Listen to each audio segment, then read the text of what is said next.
The history of Final Fantasy IV has been nothing short of extraordinary. The second game in the series, released outside of Japan, had many players attracted to its massive upgrade in not just story, but gameplay and graphics. All these years later, the game is still highly regarded across many of its various re-releases, including a Game Boy Advance port, a 3D remake on the DS, an anniversary release on the PlayStation Portable. With so many other options to choose from, one may have trouble deciding to pick up the Pixel Remastered version of this game, but rest assured that this version is just as good as any of the others.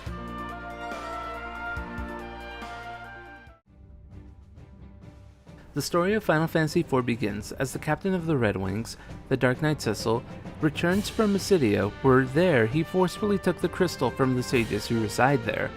Feeling remorse over his recent actions and his king's erratic behavior, Cecil begins to question his king's choices, which results in his loss of rank.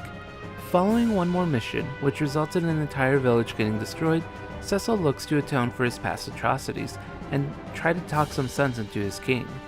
The story of Final Fantasy IV takes several steps forward and is one that many would consider a true Final Fantasy story, as it has many of the elements that players nowadays are familiar with.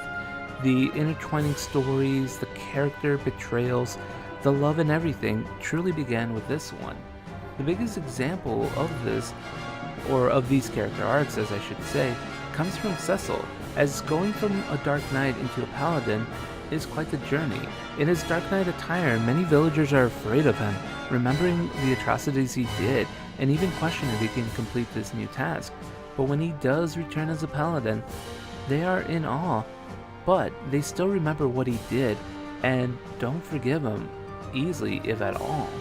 Joining Cecil are several other characters: his lover, the White Mage Rosa, his friend and rival Cain the Dragoon, twin mages Palom and Porom, Bard Edward, the Monk Fang, Engineer Sid, young summoner Rydia, and Edge the Ninja Prince. While many of these characters don't get the arc that Cecil does, the few that do get developed and are excellent standouts.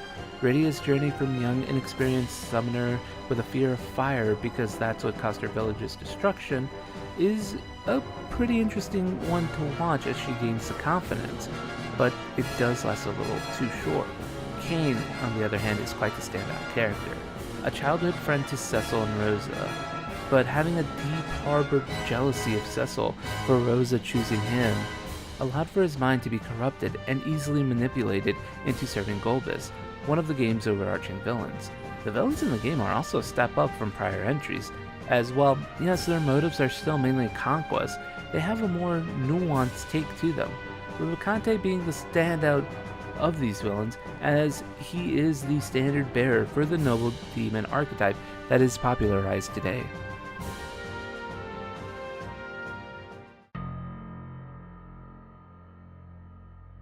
The gameplay of Final Fantasy IV once again removes the class system and has characters assigned in predetermined classes instead.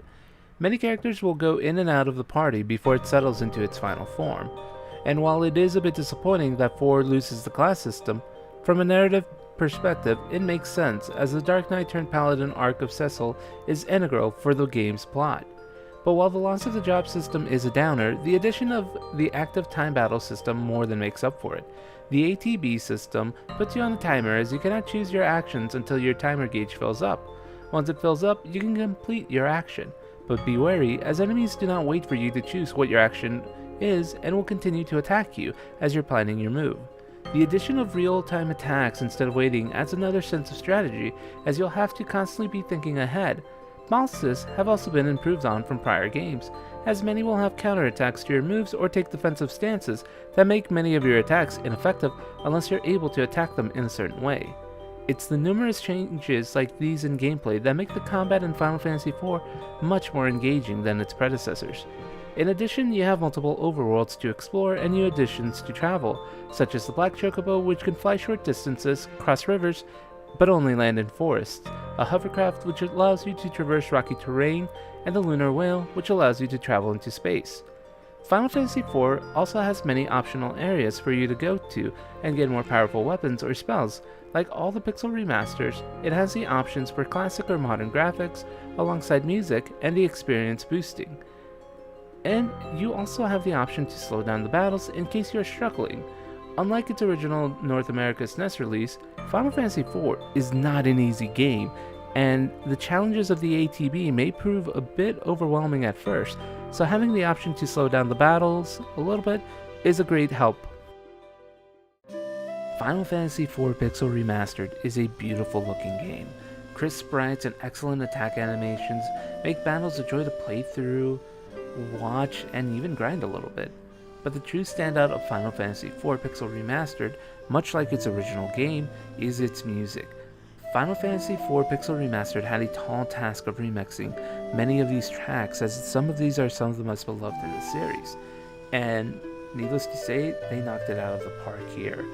So many memorable tracks to look forward to in this game, such as the battle with the Four Fiends, an epic battle theme. The Red Wings theme is an amazing theme that plays throughout many big moments in the game. But the big standout of the game is the theme of love. It needs no special introduction. Its tender melody and composition perfectly showcases the relationship between Cecil and Rosa. It's no wonder why it became part of the music curriculum in Japan.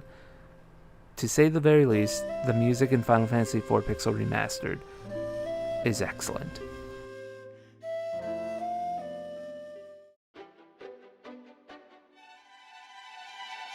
Final Fantasy IV does have a few setbacks that can hamper the experience for some players. And while its story is great and the character arcs that encompass it are pretty good, they peak a little bit too early. Cecil's journey from Dark Knight to Paladin makes up the early portion of the game, but after a few hours it wraps up and he remains the same transformed character. Also, many characters dropping in and out means that they're not going to be getting the same character development that others do, or when they join in, it's going to be a little bit too late for their characters to begin to develop. And honestly, the game relies too much on that control aspect, as several characters' unexpected betrayals because of mind control begins to wear up then after a little bit.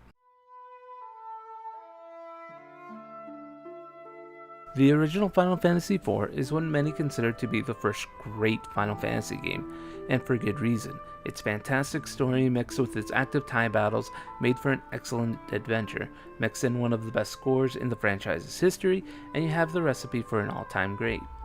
While yes, characters may peak a bit early, leaving the want for a bit more character development for a few more of your party members, Final Fantasy IV is the definition of an all-time classic that has earned every honor and praise that it's been bestowed on it. If you have the option to pick this one up, feel free to and experience this amazing, classic, all-time great game.